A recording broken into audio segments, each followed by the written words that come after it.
JDU के अंदर टूट हुई, यानी जेडीयू में जिस तरह से चल रहा है कि ललन सिंह को लेकर मामला चल रहा है, गोपाल मंडल को लेकर मामला चल रहा है, और भी जो कुछ विधायक हैं उनको लेकर मामला चल रहा है, ऐसे में अगर उनके पार्टी के अंदर टूट होती है तो जो सियासी जानकार है वो ये मानते हैं कि फिर हो सकता है बीजेपी जेडीयू अपना बैकअप प्लान जो रखा हुआ उन्होंने कि कांग्रेस पार्टी के ये जो 10-12 विधायक उनको अपने पाले में ला सकती है। देखिए, जो ज़्यादा बोलते हैं वो उतना कर नहीं पाते। कई बार ऐसा होता है कि हम चुपचाप होकर खामोश होकर पूरी रणनीति के ऊपर काम करते हैं और ऐन वक्त में हम जो है अपनी रणनीति को दिखाते हैं तो दूसरे दंग रह जाते हैं। मुझे लगता हो सकता है कि तेजस्वी अपनी जो रणनीति है, अपनी जो नीति है, अपनी जो कह सकते हैं कि अंतिम चाल है, अंतिम बाजी है, वो उसके लिए पूरा प्लान करने में लगे हुए।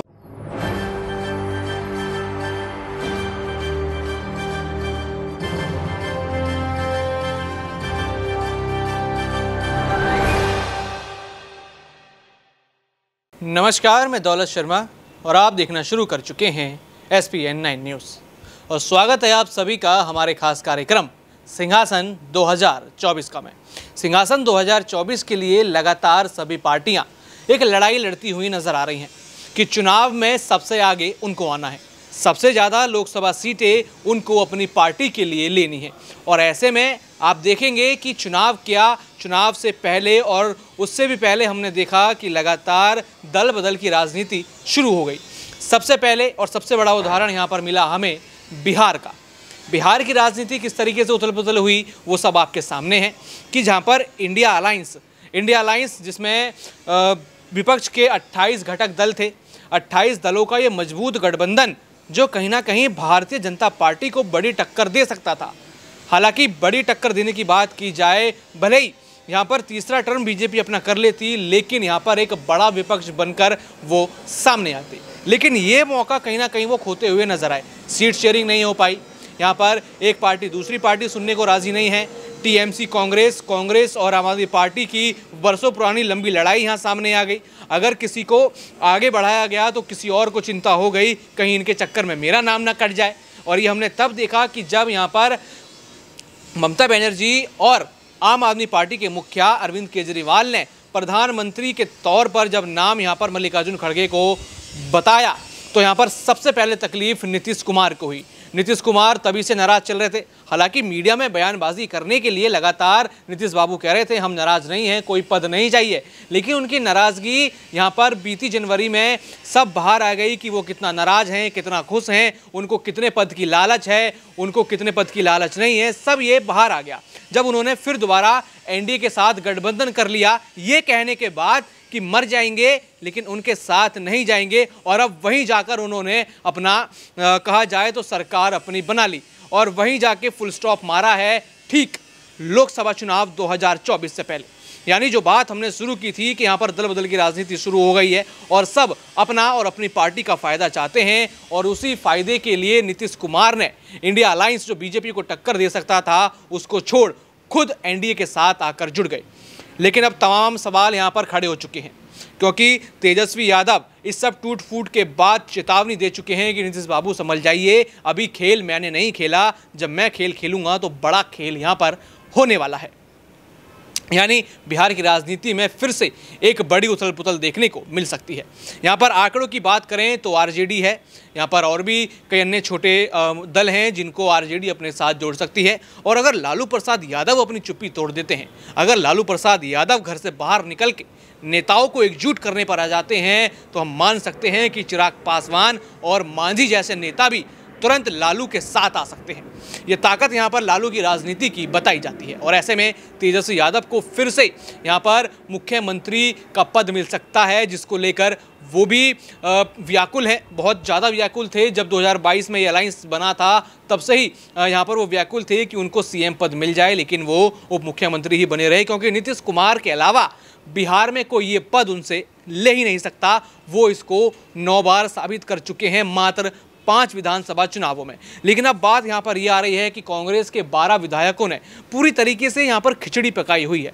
ना तो जेडीयू की तरफ ही हैं और ना ही एनडीए की तरफ ही हैं, लेकिन एनडीए लगातार उनसे संपर्क साधने में है कि वो एनडीए की तरफ आ जाए। यानी कई सारे सवाल यहाँ पर हैं कि क्या नीतीश सरकार अभी भी टूट सकती है, क्या नीतीश फ्लोर टेस्ट पास कर पाएंगे, क्या अगर लालू प्रसाद यादव बाहर निकले समर्थन मांगने के लिए, तो क्या ऐसे में नीतीश को बड़ा झटका लगेगा? इन सभी सवालों का जवाब देने के लिए अमन सर हमारे साथ हैं। सबसे पहला सवाल करेंगे कि ये जो 12 विधायक है कांग्रेस के, ये आपको क्या लगता है कि किस तरह की खिचड़ी पका रहे हैं? ना तो एनडीए में ही है, ना तो जेडीयू में है, बस टूर पर टूर मार रहे हैं, कभी शिमला जा रहे हैं, कभी हैदराबाद जा रहे हैं, कभी दिल्ली जा रहे हैं। देखिए, बिल्कुल और सही बात आपने कही कि जिस तरह से कांग्रेस पार्टी के ज़्यादातर जो विधायक है इस समय बिहार के, जो खासकर विधायक हैं 19, उसमें ज़्यादातर जो हैं वो इस समय बिहार से बाहर हैं। और लगातार यही कहा जा रहा है कि ये जो विधायक हैं बड़ा खेल करते हुए नजर आ सकते हैं, क्योंकि अगर जेडीयू के अंदर टूट हुई, यानी जेडीयू में जिस तरह से चल रहा है कि ललन सिंह को लेकर मामला चल रहा है, गोपाल मंडल को लेकर मामला चल रहा है, और भी जो कुछ विधायक हैं उनको लेकर मामला चल रहा है, ऐसे में अगर उनके पार्टी के अंदर टूट होती है तो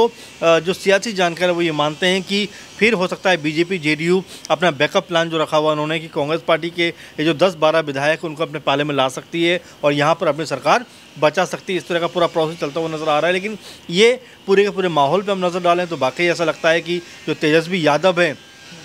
वो अंतिम पायदान तक भी अपनी बाजी को हारना नहीं चाहते, उस पर लड़ना चाहते हैं। और जिस तरह वो कह रहे हैं कि अभी खेल होना बाकी है, अभी बहुत कुछ ऐसा है जो सामने आना बाकी है, तो क्या वो इसके तरफ इशारा कर रहे हैं कि आने वाले दिनों में जब फ्लोर टेस्ट होगा तो वहाँ पर कई सारे जो जेडीयू के विधायक है वो उनके पाले में आने वाले हैं, यानी कि वो जो है अपना पाला बदलने वाले हैं। एक तरीके से जेडीयू गठबंधन जो बीजेपी के साथ हुआ है उसको बड़ा झटका देने वाले हैं। तो कई ऐसे सवाल हैं जो अभी भी कहीं ना कहीं बने हुए हैं, उनका जवाब नहीं मिल पाया अभी भी। लेकिन हाँ, ये ज़रूर कहा जा सकता है कि ये मामला जितना सीधा लग रहा था उतना सीधा है नहीं, क्योंकि यहाँ पर अभी जिस तरह से तेजस्वी लगातार कोशिश में लगे हुए हैं कि पूरे के पूरे माहौल पे, मामले पर अपनी जो पकड़ मजबूत रखें, अपनी ताकत को बनाए रखें और अंतिम पायदान पे भी, यानी कि कहते हैं क्रिकेट में कि अंतिम बॉल पर अगर छक्का मारने की नौबत आए टीम को जिताने के लिए, तो मुझे लगता है कि वो ऐसा खेल भी यहाँ पर खेलते हुए नज़र आ सकते हैं। क्योंकि तेजस्वी भी काफ़ी दिनों से अब राजनीति में हो गए, बिहार की कई बार जो है मंत्री बन चुके हैं, उप मुख्यमंत्री बन चुके हैं, तो ऐसे में उनको भी समझ डेवलप हो गई क्या करना है, कैसे करना है, क्योंकि उनके पिता भी कहीं ना कहीं उनके साथ में मौजूद खड़े हुए हैं। तो ऐसे में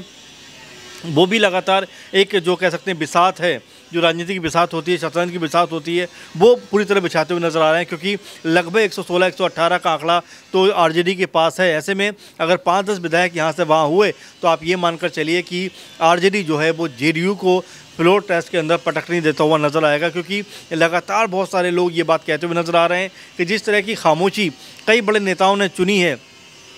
चाहे लालू हो, तेजस्वी हो, ललन सिंह हो, वो ये बता रहा है कि अपने आप में कोई बड़ा खेल जो है जो कह सकते हैं कि बिहार के अंदर होता हुआ नज़र आने वाला। और जो बीजेपी और जेडीयू, क्योंकि वो भी बहुत कॉन्फिडेंट नज़र नहीं आ रहे हैं, वो भी ऐसा लग नहीं रहा है कि पूरी तरह से आत्मविश्वास से भरे हुए हों, बल्कि ये कह रहे हैं कि आरजेडी जो है उनके तमाम विधायकों को तोड़ना चाहते हैं। यानी कि उनको भी पता है कि बिहार के अंदर एक बड़ा खेल हो सकता है। सम्राट चौधरी यही बात कहते हैं कि लगातार जो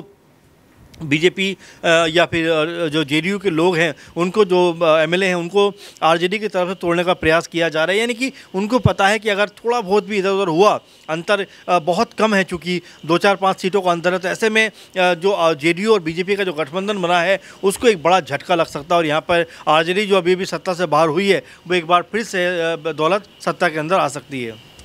आपने यहाँ पर बात करी लालू प्रसाद यादव की, लेकिन क्या अगर लालू प्रसाद यादव घर से बाहर निकलते हैं और अगर वो आक्रामक रूप अपनाते हैं, क्योंकि अभी तक उनका कोई बयान नहीं आया, चुप्पी उन्होंने साधी हुई है, तेजस्वी का बयान यहाँ पर आया था कि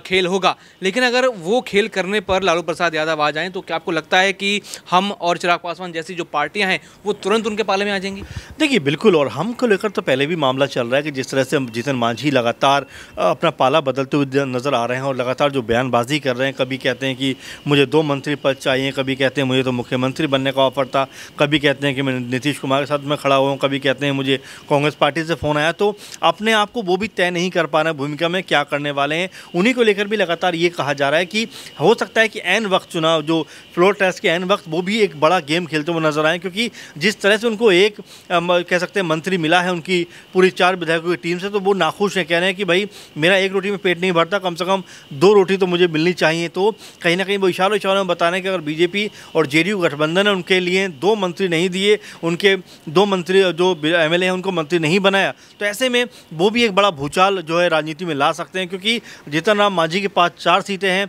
ऐसे में अगर 2-4 वोट यहाँ से वहाँ हुए, यानी 2-4 एमएलए भी अगर यहाँ से वहाँ हुए, तो बीजेपी और जेडीयू को अपनी सरकार बचाना दौलत बहुत मुश्किल पड़ने वाला है। और यहाँ से जो आरजेडी है उसके अंदर एक बार फिर से विश्वास पनपता हुआ नजर आएगा। क्योंकि अगर आप देखें कि जो और भी खेमे हैं, खासकर जो एनडीए ग्रुप के लोग हैं, चाहे चिराग पासवान हो, मुकेश सहनी हो, इसके अलावा मांझी हों, पशुपति पारस हों, मुकेश सहनी हों और उपेंद्र कुशवाहा हों, ये सब जो लोग हैं वो बीजेपी की जो है पॉलिसी से अब काफ़ी नाराज़ दिखाई दे रहे हैं, क्योंकि एनडीए में जिस तरह से हम देख रहे हैं कि जेडीयू की जो एंट्री हुई है उससे ये लोग सब डरे हुए हैं कि भाई अगर जेडीयू आ गया है तो हमारे पास जो सीटें मिलने का हमें कहीं ना कहीं ऑफर दिया जाता है। यानी कि चिराग पासवान समझ रहे थे कि हमें 5 सीट मिलेगी, और इस तरह उपेंद्र कुशवाहा समझ रहे थे कि हमें भी 1-2 सीट ज़रूर मिल जाएगी, मांझी भी समझ रहे थे, यानी कि सब कुल मिलाकर समझ रहे थे कि उनको सीटें मिलती हुई नजर आएंगी। लेकिन ऐसा हो नहीं पा रहा है, क्योंकि अगर पूरे मामले पे आप देखें, पूरे माहौल को अगर आप गौर करें तो लगता ये है कि यहाँ से एक बड़ा खेल बिहार के अंदर हो सकता है, और जो आरजेडी सत्ता से बाहर हुई है वो एक बार फिर से इस टिकलमबाजी करके सत्ता के अंदर आ सकती है।